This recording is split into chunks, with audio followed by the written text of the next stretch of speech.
Nerdcast assemble! Stay dandy, baby. Akudama Drive has, without a shadow of a doubt, one of the best first episodes of any anime that I have ever seen. Akudama Drive is a brand new Cyberpunk anime series, which is an original anime series, I might add. It's not based on anything. No mangas, no light novels. It's something that was specifically created for the medium of anime. And you know what? It completely shows. The first episode of the series is an absolute feast for the eyes, and I was almost going to skip this show. It's something that didn't interest me upon looking at some of the pre-release images, and I've gotten a lot of requests to check this show out. People were like, really, Corey? You're not going to watch Akudama Drive? You're not going to watch what is effectively going to probably be the anime of the season?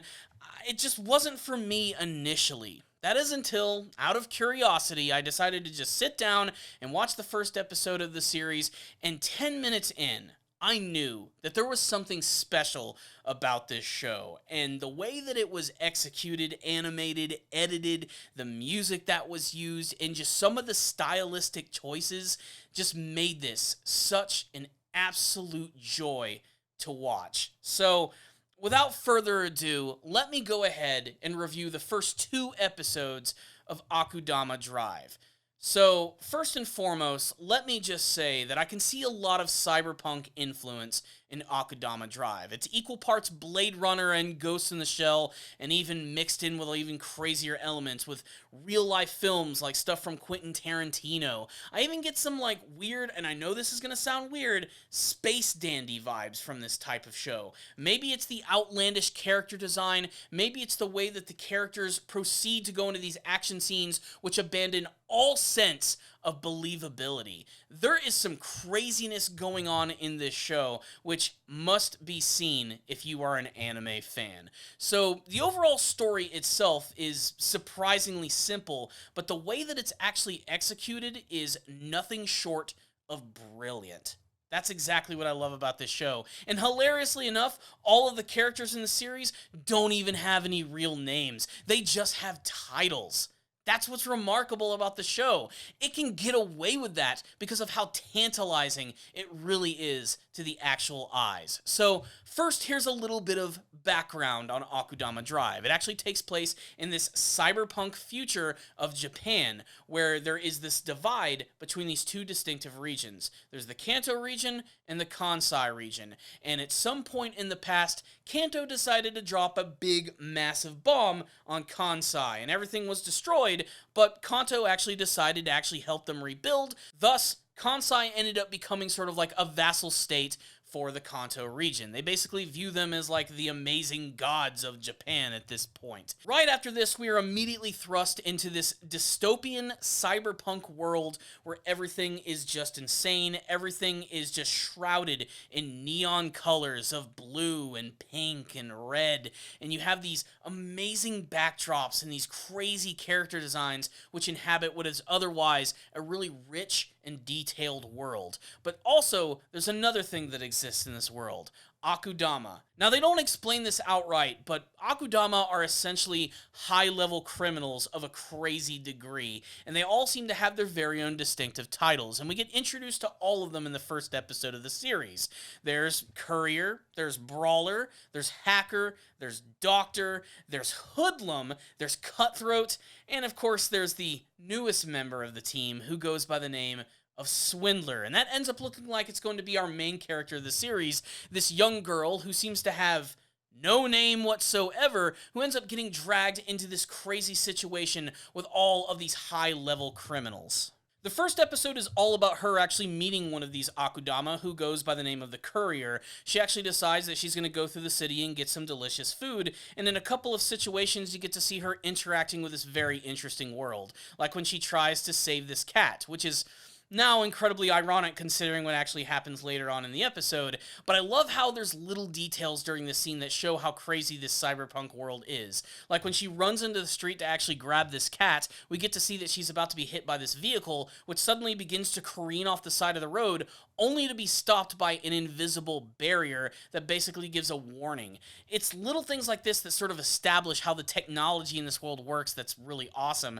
But eventually she makes her way to these back alleys of Tokyo where she decides she's going to get some takoyaki, some delicious octopus balls. The problem is she doesn't have any real tangible money, and in this world, even if you break a small law, you're essentially going to be immediately arrested by these robotic police, and that's what ends up happening to her. She's basically thrown into a detention center where she's going to have to plead her case and potentially try to get out of being thrown into jail.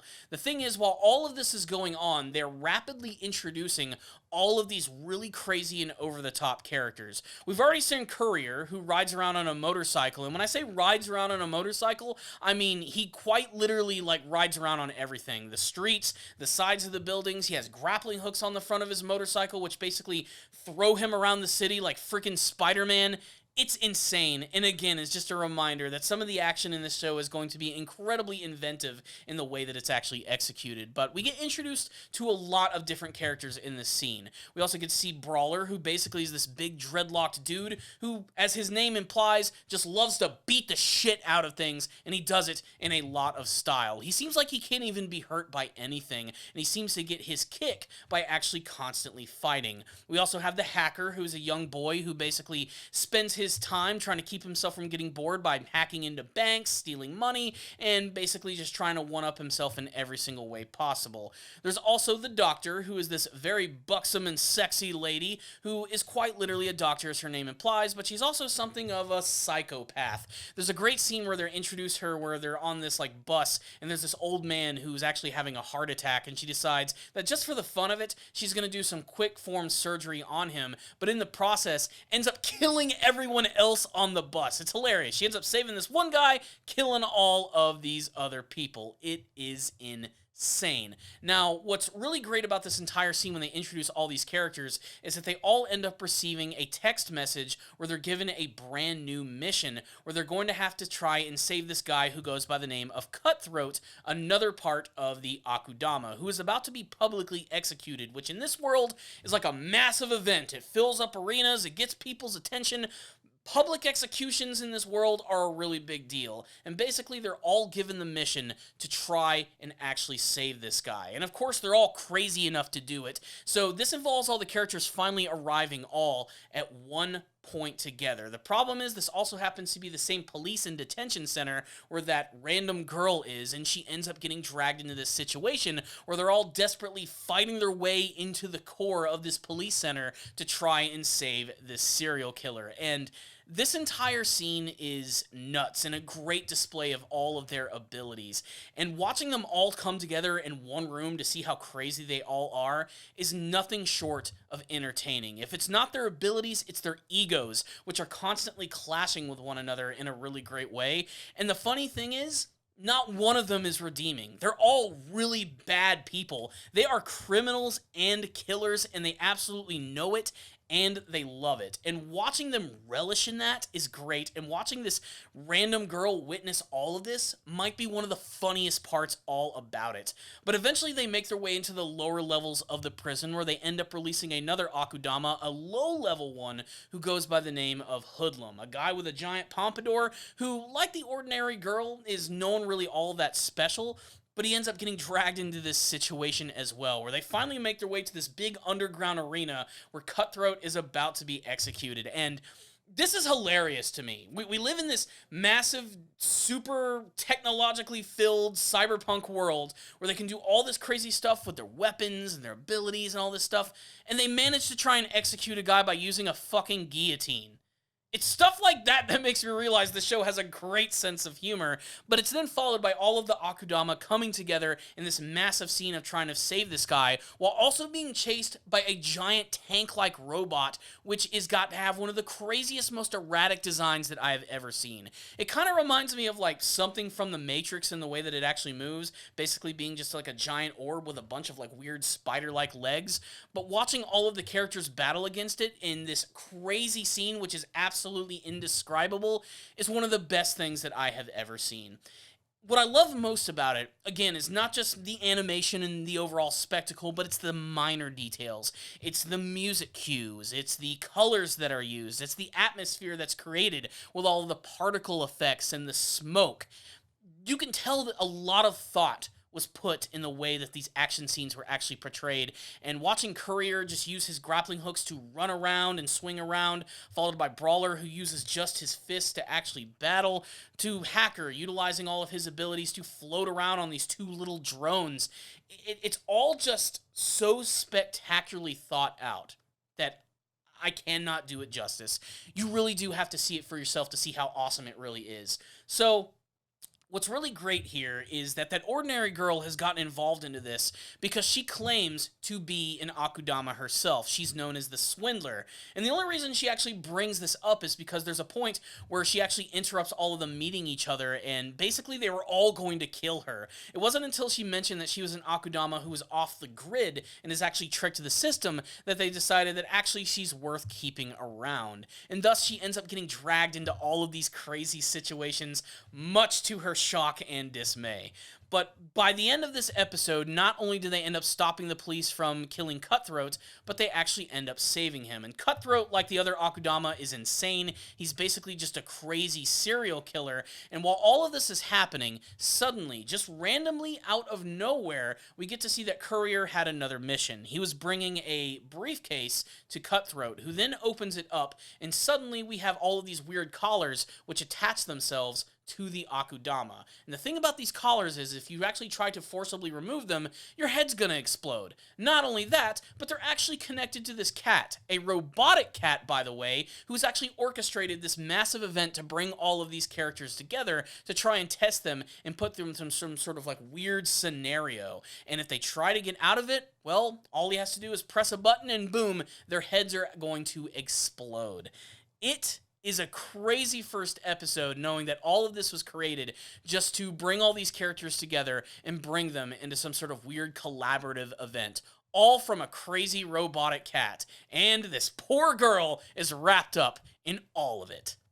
What a crazy first episode. I have no qualms in saying that it's a 10 out of 10, 5 out of 5, whatever you want to call it. This was a fantastic introduction to this world, and I don't think I've ever had so much fun watching a first episode of something.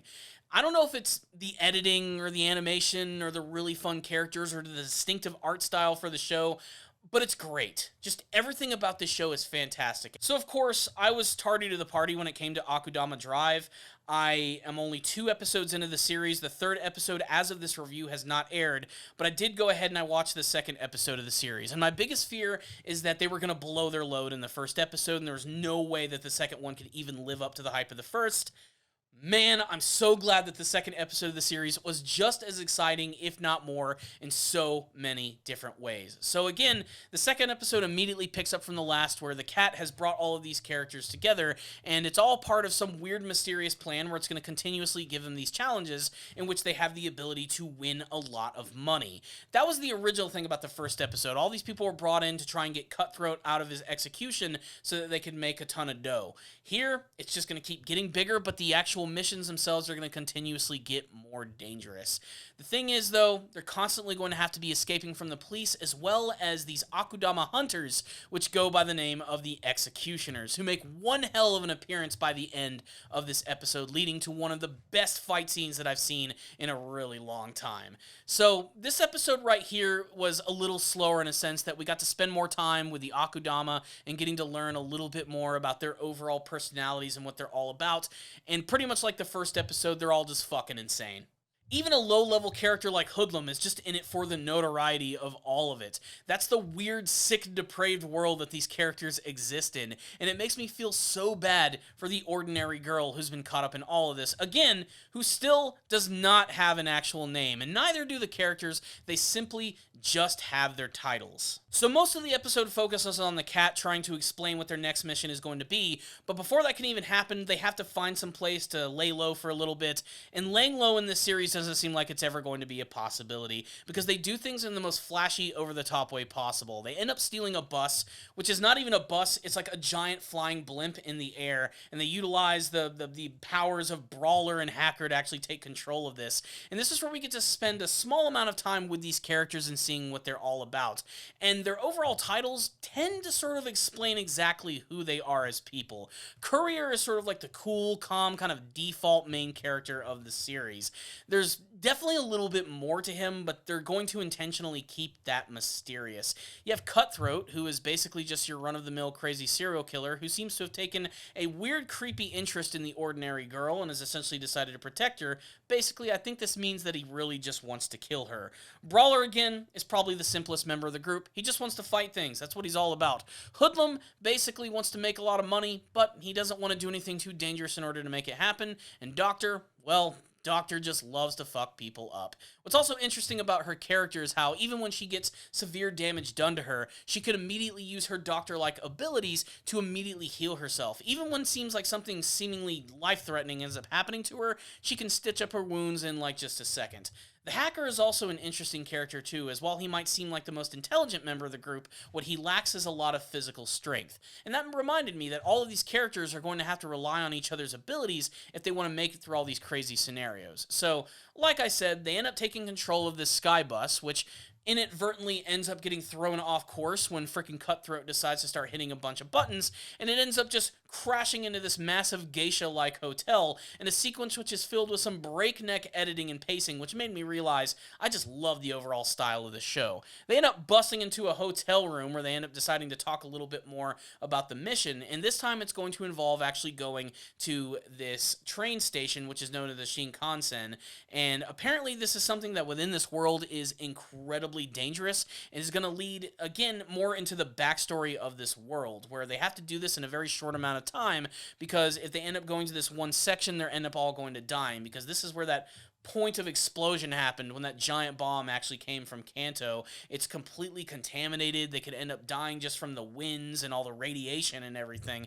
Not to mention the place is probably highly fortified in the craziest ways possible, and they know that this is going to be basically an almost impossible mission, but that's also why they're going to be able to make $1 billion from all of this. And this crazy robotic cat who's sort of leading all of it seems to have no problem in making this happen and seems to have unlimited funds.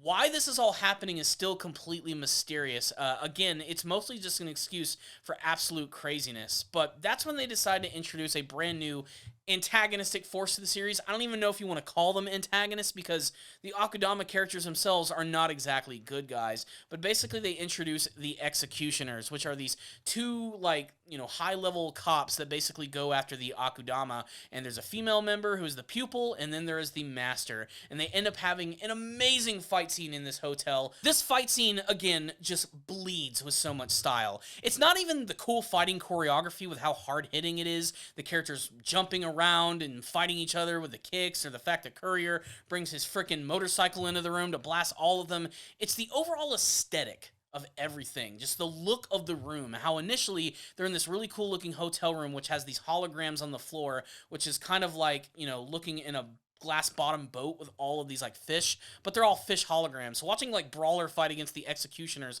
with all of this stuff going on under his feet, with the great fighting choreography, the amazing color scheme, and the kick-ass music score just amplifies freaking everything. And both of these characters are incredibly cool in the abilities that they use. The pupil basically ends up using what is effectively a baton lightsaber, which is all sorts of awesome. And even the characters look like some of them are seemingly damaged, with Cutthroat being thrown out a window, freaking Doctor having her freaking throat cut altogether, and yet they still all manage to live. I especially love the moment, too, when all the lights decide to go off and it adds this brand new atmosphere to the fight, which, again, combined with the amazing fighting choreography, just makes this pure animation porn.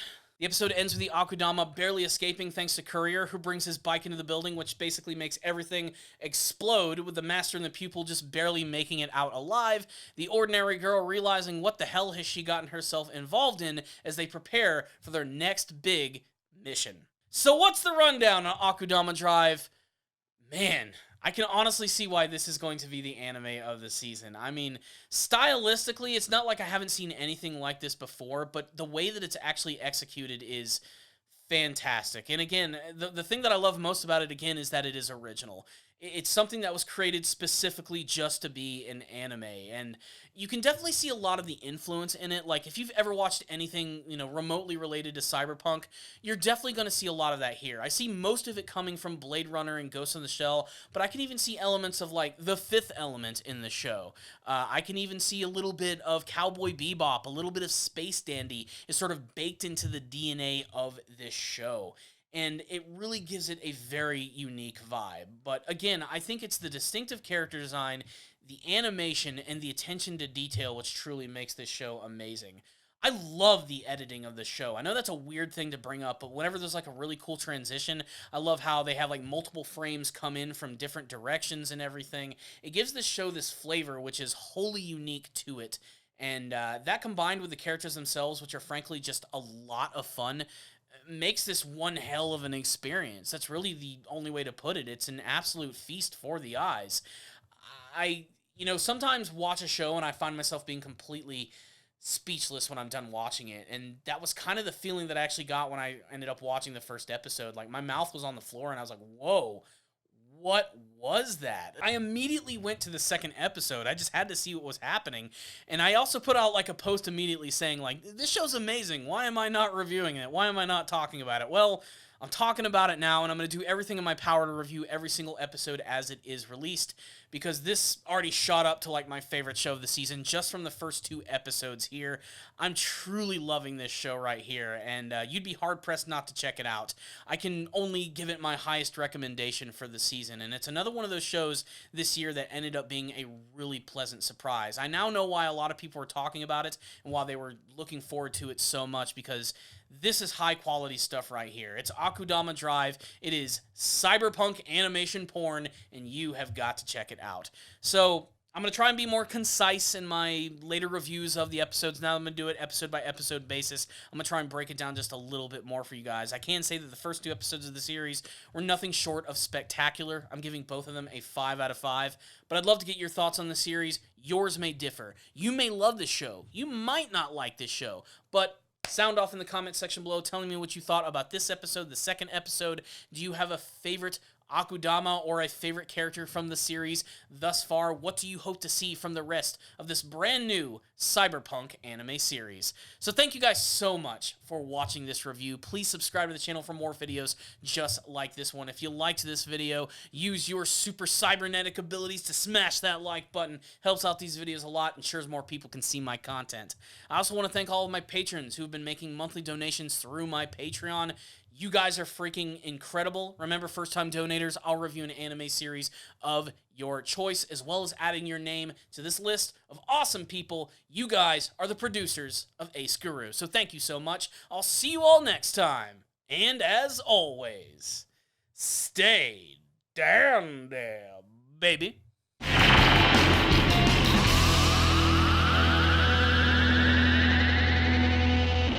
Some delicious octopus balls.